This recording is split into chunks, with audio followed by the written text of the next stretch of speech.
نحمده ونصلي على رسوله الكريم اما بعد فاعوذ بالله من الشيطان الرجيم بسم الله الرحمن الرحيم رب اشرح لي صدري ويسر لي امري واحلل عقدة من لساني يفقهوا قولي. ہماری گفتگو کا موضوع ہے السلام علیکم. نبی اکرم صلی اللہ علیہ وسلم کا ارشاد ہے، تم لوگ جنت میں نہیں جا سکتے جب تک کہ مومن نہیں بنتے، اور تم مومن نہیں بن سکتے جب تک ایک دوسرے سے محبت نہ کرو. میں تمہیں وہ تدبیر کیوں نہ بتاؤں جس کو اختیار کر کے تم آپس میں ایک دوسرے سے محبت کرنے لگو. وہ ہے افشوا السلام بینکم، آپس میں سلام کو رواج دو، سلام کو عام کرو، سلام پھیلاؤ. سلام کرنا اگرچہ بظاہر ایک معمولی عمل نظر آتا ہے، لیکن اگر غور کیا جائے تو وہ ایک بہت بڑا راز ہے باہم مسلمانوں میں محبت پیدا کرنے کا اور بالآخر اس راستے سے جنت تک پہنچنے کا. اس لیے ہم سب اس سنت کو عام کرنے کے لیے کوشش کریں تاکہ ہم اس دار السلام یعنی جنت تک پہنچ سکیں. اس بلند منزل تک پہنچنے سے پہلے اس دنیا میں بھی سلام کے بہت سے فائدے ہیں. اس سے لوگوں کے درمیان باہم اجنبیت دور ہوتی ہے، ایک دوسرے کا خوف ختم ہوتا ہے. کسی بھی گفتگو کا آغاز بہترین طریقے پر ہو سکتا ہے. بہترین کمیونیکیشن کا آغاز سلام کے ذریعے ہو سکتا ہے. قرآن پاک میں اللہ سبحانہ وتعالی کا ارشاد ہے، وَإِذَا حُيِّيتُم بِتَحِيَّةٍ فَحَيُّوا بِأَحْسَنَ مِنْهَا أَوْ رُدُّوهَا، کہ جب تم کو سلام کیا جائے تو تم اس سے اچھا جواب دو یا پھر اسی کو لوٹا دو. گویا ہر مسلمان پر سلام کا جواب دینا لازم ہے.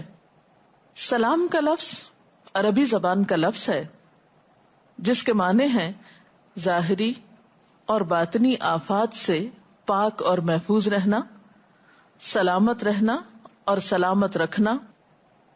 گویا جب ایک شخص دوسرے کو السلام علیکم کہتا ہے تو وہ اس کو سلامت رہنے کی دعا دیتا ہے. یہ دعائیہ کلمات ہیں. اسلام سے پہلے عربوں کے ہاں باہم ایک دوسرے کو گریٹ کرنے کے لیے، ایک دوسرے کو دعا دینے کے لیے حیاک اللہ یا اہلاً و سہلاً، مرحباً کے لفظ عام تھے جس سے دوسروں کو ویلکم کیا جاتا تھا. سلام کا لفظ بھی معروف تھا، لیکن اور بھی بہت سے دعائیہ کلمات ان کے کلچر میں عام تھے. اسلام نے آ کر السلام علیکم کو رواج دیا. اور اگر دیکھا جائے تو آج بھی دنیا کے بہت سے کلچرز میں، بہت سے مذاہب میں ایک دوسرے کو ویلکم کرنے کے لیے بہت سے الفاظ پائے جاتے ہیں.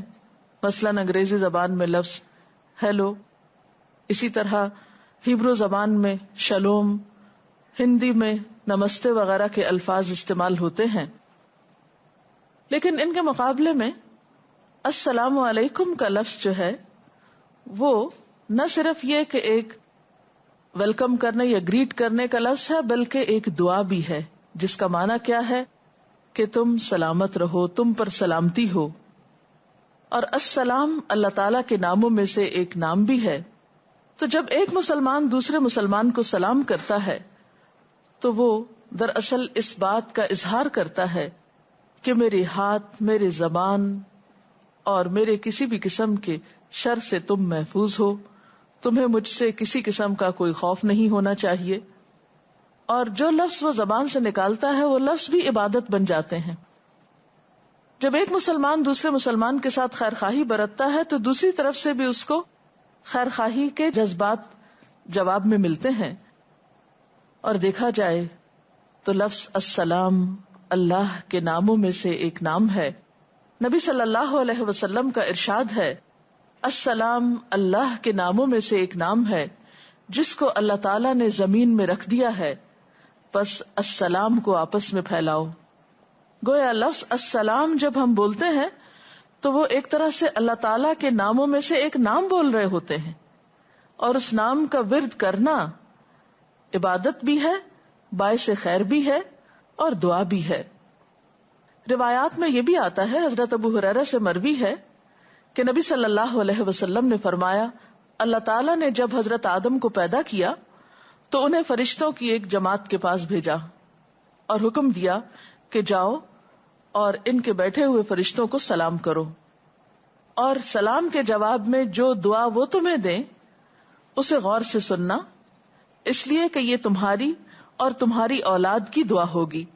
چنانچہ حضرت آدم علیہ السلام فرشتوں کے پاس پہنچے، انہیں السلام علیکم کہا، انہوں نے جواب میں السلام علیکہ ورحمۃ اللہ کہا، یعنی اس میں رحمت اللہ کا اضافہ کیا کہ تم پر اللہ کی سلامتی ہو اور اس کی رحمت بھی ہو۔ اس سے پتہ چلتا ہے کہ سلام کا یہ لفظ حضرت آدم علیہ السلام کی تخلیق کے ساتھ ہی انہیں ابتدائی تعلیم اور تربیت کے طور پر دیا گیا۔ قرآن پاک میں حضور صلی اللہ علیہ وسلم کو مومنوں کے لیے سلام کی تاکید کی گئی اور آپ کے ذریعے ہمیں بھی یہ تعلیم دی گئی۔ سورۃ الانعام میں آتا ہے وَإِذَا جَاءَكَ الَّذِينَ يُؤْمِنُونَ بِآيَاتِنَا فَقُلْ سَلَامٌ عَلَيْكُمْ، کہ اے نبی صلی اللہ علیہ وسلم جب آپ کے پاس وہ لوگ آئیں جو ہماری آیات پر ایمان لاتے ہیں تو آپ ان کو کہیے کہ سلامتی ہو تم پر۔ اسی طرح ایک اور حدیث میں آتا ہے، حضرت ابو عمارہ براء بن عازب روایت کرتے ہیں کہ رسول اللہ صلی اللہ علیہ وسلم نے ہمیں 7 باتوں کا حکم دیا: بیمار کی مزاج پرسی کا، جنازوں کے پیچھے چلنے کا یعنی ان میں شریک ہونے کا، چھینکنے والے کی چھینک کا جواب دینے کا یعنی یرحمک اللہ کہہ کر، کمزور کی مدد کرنے کا، مظلوم کی فریاد رسی کرنے کا، اور سلام کو پھیلانے کا، اور قسم دلانے والے کی قسم پوری کرنے کا۔ اس سے یہ پتہ چلتا ہے کہ سلام کرنا مسلمان کی پہچان ہے۔ اسی طرح ایک مسلمان کا دوسرے مسلمان پر یہ حق بھی بنتا ہے کہ جب وہ اسے سلام کرے تو واپس پلٹ کر اس کو اچھی طرح جواب بھی دے۔ نبی صلی اللہ علیہ وسلم نے فرمایا، ایک مسلمان کا دوسرے مسلمان پر حق یہ ہے کہ جب مسلمان بھائی سے ملے تو اسے سلام کرے۔ آپ نے مسلمان کے مسلمان پر جو 5 حقوق بتائے ہیں ان میں سے ایک حق سلام کرنا بھی بتایا ہے۔ قرآن پاک سے ہمیں یہ پتہ چلتا ہے کہ نیک لوگوں کی روح نکالنے کے لیے جو فرشتے آتے ہیں وہ آ کر پہلے سلام کرتے ہیں۔ قرآن پاک میں آتا ہے کذالک یجزی اللہ المتقین الذین تتوفاہم الملائکۃ طیبین یقولون سلام علیکم ادخلوا الجنۃ بما کنتم تعملون۔ ایسی ہی جزا دیتا ہے اللہ متقی لوگوں کو، ان متقی لوگوں کو جن کی روحیں پاکیزگی کی حالت میں جب فرشتے قبض کرتے ہیں تو کہتے ہیں سلام ہو تم پر، السلام علیکم، جاؤ جنت میں داخل ہو جاؤ اپنے اعمال کے صلے میں۔ اسی طرح ایک اور آیت سے یہ پتہ چلتا ہے کہ جنت کے دروازے پر جب جنتی پہنچیں گے تو جنت کے دربان آنے والوں کو پہلے سلام کریں گے۔ وَسِيقَ الَّذِينَ اتَّقَوْا رَبَّهُمْ إِلَى الْجَنَّةِ زُمَرًا حَتَّى إِذَا جَاءُوهَا فُتِحَتْ أَبْوَابُهَا وَقَالَ لَهُمْ خَزَنَتُهَا سَلَامٌ عَلَيْكُمْ طِبْتُمْ فَادْخُلُوهَا خَالِدِينَ۔ اور جو لوگ اپنے رب سے ڈرتے تھے ان کے گروہ جنت کی طرف روانہ کیے جائیں گے، یہاں تک کہ جب وہ اس کے پاس آ پہنچیں گے اور دروازے کھول دیے جائیں گے تو وہاں کے دربان ان سے کہیں گے تم پر سلامتی ہو، تم خوشحال رہو، تم اس جنت میں ہمیشہ کے لیے چلے جاؤ۔ تو گویا جنت میں پہنچتے وقت بھی یہی کلمہ ان کا استقبال کرے گا۔ اسی طرح جنت میں فرشتے ہر دروازے سے داخل ہو کر جنتیوں کو سلام کریں گے۔ والملائکۃ یدخلون علیہم من کل باب سلام علیکم بما صبرتم فنعم عقبی الدار۔ ان کے پاس فرشتے ہر دروازے سے آئیں گے، کہیں گے تم پر سلامتی ہو، اس صبر کے بدلے میں، یعنی جو تم نے دنیا میں کیا، کیا ہی اچھا بدلہ ہے اس دار آخرت کا۔ پھر اہل جنت آپس میں بھی ایک دوسرے کو سلام کریں گے، یعنی اہل جنت کا یہ شعار ہوگا. گویا السلام علیکم اہل جنت کا کلمہ ہے. اور دنیا میں بھی کیا بتایا گیا کہ جنت میں جا نہیں سکتے جب تک کہ تم سلام کو عام نہ کرو. قرآن پاک میں آتا ہے دعواہم فیہا سبحانک اللہم وتحیتہم فیہا سلام. یعنی اہل جنت کی زبان سے جو کلمات جنت کی نعمتوں کو دیکھ کر نکلیں گے وہ کیا ہوگا؟ سبحان اللہ. دنیا میں بھی جب ہم کوئی ایسی چیز دیکھتے ہیں جو ہمیں خوش کرتی ہے تو فوراً دل سے ہمارے اللہ کی تسبیح بیان ہوتی ہے، یعنی دل سے نکلتی ہے اور پھر زبان سے ادا ہوتی ہے. اسی طرح جنت میں بھی اہل جنت جنت کی نعمتوں کو دیکھ دیکھ کر اپنے رب کو یاد کریں گے.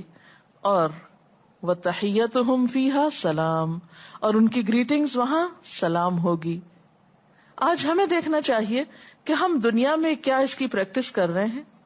اس شعار کو ہم نے اختیار کر رکھا ہے یا اس کے بدلے میں کچھ اور لفظ تلاش کر رکھے ہیں.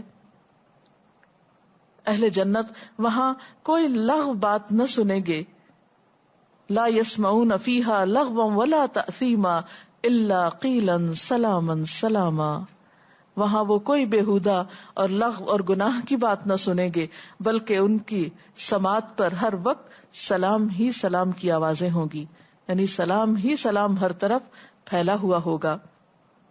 اور سب سے بڑھ کر یہ کہ اللہ تعالی خود اہل جنت کو سلام بھیجیں گے. اس سے آپ اندازہ کر سکتے ہیں کہ سلام کتنی ویلیوبل چیز ہے، کتنی قیمتی چیز ہے، کتنی خوبصورت چیز ہے. لیکن افسوس یہ کہ بحیثیت قوم ہم اس کلمے سے اجنبی ہوتے چلے جا رہے ہیں، یا یہ کلمہ ہمارے لیے اجنبی ہوتا جا رہا ہے، یا ہم السلام علیکم کہنے کو کوئی بہت اچھی بات نہیں سمجھتے اور اس کے بہت سے اور آلٹرنیٹ یا متبادل الفاظ ہم نے اختیار کر رکھے ہیں، جبکہ ان الفاظ کا نہ تو کوئی معنی بنتا ہے نہ ان میں کوئی دعا ہے. اور اگر کوئی ہے بھی دعا، مثلاً کسی کو دیکھ کے یہ کہنا کہ جیتے رہو، تو محض جینے میں تو کوئی خیر نہیں جب تک کہ سلامتی نہ ہو، صحت و عافیت نہ ہو. اسی طرح صرف اگر آپ ہیلو کسی کو کہہ دیتے ہیں تو ہیلو لفظ میں کوئی دعا تو نہیں دے رہے. تو اس لیے وہ کلمہ جو اللہ تعالی اہل جنت کے لیے پسند کرتے ہیں اور اہل جنت کو خود سلام بھیجیں گے، کیوں نہ ہم اپنی اس زمین کو جنت بنانے کے لیے، باہم انسانوں کے تعلقات کو خوشگوار بنانے کے لیے اس کلمے کو عام کریں اور نبی صلی اللہ علیہ وسلم کے حکم کے مطابق، آپ کی سنت کے مطابق اس کو رواج دیں، اس کو کثرت کے ساتھ ادا کریں. قرآن پاک میں آتا ہے ان اصحاب الجنت اليوم فی شغل فاکہون ہم وازواجہم فی ظلال علی الارائک متکئون لہم فیہا فاکہۃ ولہم ما یدعون سلام قولا من رب الرحیم. جنت والے اس دن عیش کے مشغلوں میں ہوں گے، وہ اور ان کی بیگمات گھنے سایوں میں مسہریوں پہ تکیے لگائے بیٹھے ہوں گے. ان کے لیے جنت میں ہر قسم کے لذیذ میوے ہوں گے، وہاں وہ سب کچھ ہوگا جو وہ طلب کریں گے، اور رب رحیم کی طرف سے ان کو سلام کہا جائے گا. اب سوال یہ پیدا ہوتا ہے کہ سلام کس کس وقت کرنا چاہیے. سب سے پہلے تو یہ کہ انسان ملاقات کے وقت ایک دوسرے کو سلام کرے، اور جو پہل کرے گا اس کا اجر زیادہ ہوگا. گھر میں داخل ہوتے وقت سلام کرنا چاہیے، خواہ گھر میں کوئی نہ بھی ہو، پھر بھی آپ قدم اندر رکھیں تو السلام علیکم زور سے پکاریں. اللہ تعالیٰ قرآن پاک میں فرماتے ہیں فَإِذَا دَخَلْتُمْ بُيُوتًا فَسَلِّمُوا عَلَىٰ أَنفُسِكُمْ تَحِيَّةً مِّنْ عِندِ اللَّهِ مُبَارَكَةٌ طَيِّبَةٌ. بس جب تم لوگ گھروں میں جانے لگو تو اپنے گھر والوں کو سلام کیا کرو. دعائے خیر ہے جو بابرکت اور پاکیزہ ہے، اللہ تعالیٰ کی طرف سے نازل شدہ ہے. اسی طرح دوسروں کے گھر جانے سے پہلے بھی سلام کرنا چاہیے. حضرت انس فرماتے ہیں آپ صلی اللہ علیہ وسلم نے مجھ سے فرمایا، اے بیٹے، جب تم اپنے گھر والوں کے پاس جاؤ تو سلام کرو، اس طرح تمہارے گھر والوں پر برکت ہوتی ہے. اسی طرح جب آپ کسی مجلس میں جائیں جہاں لوگ اکٹھے بیٹھے ہوئے، کوئی پبلک پلیس ہے، لوگ بیٹھے ہیں، تو وہاں بھی آپ السلام علیکم کہیں. نبی صلی اللہ علیہ وسلم کا ارشاد ہے قیامت کے قریب لوگ مجلسوں میں صرف مخصوص لوگوں کو سلام کریں گے، یعنی سب کو نہیں کریں گے، صرف اپنے جان پہچان والوں کو کریں گے. پھر اسی طرح یہ ہے کہ اگر آپ مجلس سے اٹھے ہیں اور پھر واپس آئے ہیں تو دوبارہ آ کر بھی آپ سلام کیجئے. صحابہ کرام کو سلام کا اتنا شوق ہوتا تھا کہ بعض صحابہ بازار محض اس لیے جاتے تھے کہ ایک دوسرے کو سلام کر کے نیکی کما سکیں. گویا اگر آپ کہیں جا رہے ہیں, واک کر رہے ہیں, راستے میں کوئی بھی ملتا ہے تو صرف جان پہچان والے کو نہیں, ہر ایک کو سلام کیا جا سکتا ہے. اور اسی طرح سلام جب کرے تو اونچی آواز میں کرے تاکہ دوسرے کو سنائی بھی دے. نبی صلی اللہ علیہ وسلم بعض اوقات 3 بار بھی سلام کرتے اگر جواب نہ آتا. اگر کوئی شخص دور ہو تو ہاتھ کے اشارے سے بھی سلام کیا جا سکتا ہے. حضرت اسما بنت یزید سے روایت ہے کہ آپ صلی اللہ علیہ وسلم ایک دن مسجد سے گزرے تو آپ نے ہاتھ کے اشارے سے سلام کیا. حضرت عائشہ سے روایت ہے کہ مجھ سے نبی صلی اللہ علیہ وسلم نے فرمایا, یہ جبریل ہیں جو تجھے سلام عرض کرتے ہیں. یعنی وہ سامنے آپ کے تو نہیں آتے تھے لیکن آپ کو سلام بھجوایا. تو حضرت عائشہ کہتی ہیں کہ میں نے بھی جواب میں کیا کہا, وعلیہ السلام ورحمۃ اللہ وبرکاتہ. تو یہ چند چیزیں تھی سلام کے حوالے سے جو آپ کے سامنے رکھی گئی. اب اگر آپ کے ذہن میں کوئی سوال ہو تو آپ کر سکتے ہیں. کب کب سلام نہیں کرنا چاہیے؟ جہاں سلام کرنے کے بہت سے فائدے ہیں وہاں بعض مقامات ایسے ہیں کہ جب سلام کرنے سے پرہیز کرنا چاہیے. مثلا جب کوئی اذان کہہ رہا ہو, اب ایک شخص مسجد میں داخل ہو رہا ہے, مؤذن جو ہے اذان کہہ رہے ہیں تو داخل ہونے والے کو ان کی اذان ڈسٹرب نہیں کرنی چاہیے, اس وقت سلام کرنا منع ہے. اسی طرح جب لوگ خطبہ سن رہے ہوں جیسے جمعے کا یا عید کا مسجد میں, تو اس وقت بھی ان کو سلام نہیں کرنا چاہیے. یا کسی کلاس روم میں آپ داخل ہوتے ہیں, استاد سبق پڑھا رہا ہے تو اس وقت سلام نہیں ہونا چاہیے تعلیم دینے کے دوران. پھر اسی طرح جب کوئی لکھ رہا ہو, یعنی تعلیم تو نہیں دے رہا, خود لکھنے میں مصروف ہے, اس وقت بھی سلام نہیں کرنا چاہیے کیونکہ ایک شخص کے خیالات بکھر جاتے ہیں اگر آپ اس کو انٹرپٹ کرتے ہیں سلام کے ذریعے. پھر اسی طرح جب کوئی کھانا کھا رہا ہو, کیونکہ ہو سکتا ہے کہ وہ پانی پی رہا ہے اور آپ اس کو سلام کیے جا رہے ہیں تو یا تو وہ پانی چھوڑ دے گا, یا یہ کہ پانی کے دوران اگر سر ہلاتا ہے تو اس میں بھی نقصان کا اندیشہ ہے. اسی طرح جب کوئی قضاء حاجت کے لیے بیٹھا ہو, یعنی واش روم میں ہو, نہا رہا ہو یا ٹوائلٹ میں کوئی ہو, تو اس وقت بھی سلام نہیں کرنا چاہیے. میں یہ پوچھنا چاہ رہی تھی کہ ہم پردے دار خواتین راستے سے جب گزرتے ہیں تو کیا جو ہمارے جاننے والے مرد حضرات ہوتے ہیں جیسے ہمارے چوکی دار ہیں, یہ کیا ہم ان کو سلام کر سکتے ہیں؟ جی ہاں, ان کو سلام آپ کر سکتے ہیں. ویسے بھی تو ان سے بات کرتے ہیں. مثلا آپ گھر سے نکل رہے ہیں اور آپ ان سے کہتے ہیں کہ آپ گیٹ بند کر لیجئے, یا ڈرائیور سے کہتے ہیں کہ گاڑی لے آئیے. تو جب دنیا کی اور بات آپ ضرورت کی کر لیتے ہیں تو سلام کرنے میں بھی حرج نہیں ہے. جیسے واک پہ ہم جاتے ہیں تو جتنے لوگ ملتے ہیں, مرد ہوں چاہے عورتیں ہوں, کیا ہم سلام کر سکتے ہیں؟ اس میں دیکھا جا سکتا ہے اگر فتنے کا اندیشہ نہ ہو یا آپ سمجھتے ہو کہ اس سے کوئی برائی نہیں پھیلے گی تو پھر آپ کر سکتے ہیں. ادروائز اجنبی مردوں کو اس طرح راہ چلتے سلام کرنے سے پرہیز کیجیے. اگر ہم کسی کو سلام کریں اور آگے سے وہ جواب نہ دے تو پھر ہم کیا کریں؟ اس صورت میں آپ ایک دفعہ اور بلند آواز سے سلام کریں. ہو سکتا ہے کہ وہ شخص متوجہ نہ ہو یا اس نے آپ کا سلام سنا نہ ہو, کیونکہ نبی صلی اللہ علیہ وسلم سے یہ بات ثابت ہے کہ بعض اوقات آپ 3 دفعہ تک سلام کرتے تھے. اگر بار بار سلام کرنے میں شرم محسوس کر رہے ہوں یا اس کا جواب دینے میں, تو اس ہچکچاہٹ کو کس طرح دور کیا جائے؟ بس ہچکچاہٹ تو کام کرتے رہنے سے ہی دور ہوتی. کوئی بھی کام یا کوئی بھی رواج پہلی دفعہ جب ڈالا جاتا ہے تو اس وقت مشکل ہوتی ہے, لیکن اگر آپ کرتے رہیں تو آسانی ہو جاتی ہے. کیا سلام کے ساتھ مصافحہ بھی سنت سے ثابت ہے؟ جی ہاں بالکل, سلام کے علاوہ مصافحہ کرنا بھی سنت سے ثابت ہے. بلکہ حدیث میں آتا ہے کہ مکمل سلام یہ ہے کہ زبان سے الفاظ ادا کرنے کے ساتھ ہاتھ بھی ملایا جائے. اور مصافحے کا ثواب یہ بھی بتایا جاتا ہے کہ جب 2 مسلمان باہم ملاقات کرتے ہیں اور مصافحہ کرتے ہیں تو اس سے پہلے کہ وہ الگ ہوں ان کو بخش دیا جاتا ہے. ایک اور حدیث میں آتا ہے کہ مصافحہ جو ہے وہ یذہب الغل, دل کے اندر جو میل آ جاتی ہے کسی کے بارے میں یا بدگمانی آ جاتی ہے تو اس کو بھی دور کرتا ہے. یعنی باہم تعلقات کو اچھا کرنے کے لیے مصافحہ ایک بہت کارگر نسخہ ہے, یعنی ایک دوسرے سے ہینڈ شیک کرنا. مصافحے کے علاوہ معانقہ بھی ہوتا ہے, یعنی جس کو گلے ملنا کہتے ہیں. اور خاص طور پر جب کوئی سفر سے آئے یا دور سے آئے یا بہت دنوں کے بعد ملاقات کر رہا ہو تو اس کا بھی ثبوت ملتا ہے. حضرت حسن اور حسین رضی اللہ تعالیٰ عنہما ایک مرتبہ دوڑتے ہوئے آپ صلی اللہ علیہ وسلم کے پاس آئے تو آپ نے دونوں کو گلے سے لگا لیا. ہمارے ہاں مونکا کرتے ہوئے سب سے بڑی بات جو ہوتی ہے وہ یہی ہوتی ہے کہ لوگ کہتے ہیں کہ بھائی دائیں طرف سے شروع کریں. تو اس بارے میں کیا ہے کہ مونکا کرتے ہوئے پہلے دائیں طرف سے ملنا چاہیے؟ کیونکہ اکثر اوقات جب میں کسی سے مونکا کرنے لگتی ہوں تو وہ لوگ یہی کہتے ہیں آپ کہاں سے شروع کریں, آپ لیفٹ ہینڈیڈ ہیں, دائیں طرف سے شروع کریں. تو اس بارے میں کیا ہے؟ اصل بات یہ ہے کہ نبی صلی اللہ علیہ وسلم ہر کام کا آغاز دائیں جانب سے کیا کرتے تھے. ٹھیک ہے نا؟ مثلاً کپڑا پہنتے وقت، جوتا پہنتے وقت، کنگھی کرتے وقت، کھانا کھاتے وقت. اور اس بارے میں یہ بھی کہتے ہیں کہ آپ اگر دائیں طرف سے شروع کریں تو پہلے دائیں طرف کریں، پھر بائیں طرف جائیں، پھر دوبارہ دائیں طرف آئیں. تو کیا ہے یہ؟ کیونکہ جی ہاں، کسی بھی کام کو 3 دفعہ کرنے کا طریقہ بھی ملتا ہے. بعض دفعہ سلام کریں تو اس کا جواب بھی السلام علیکم ہی ملتا ہے، تو پھر اس صورت میں کیا کرنا چاہیے؟ اصل میں السلام علیکم کا جواب وعلیکم السلام ہے، تو اس لیے مسنون طریقہ یہی ہے کہ السلام علیکم کے جواب میں وعلیکم السلام کہا جائے، نہ کہ السلام علیکم کے جواب میں السلام علیکم.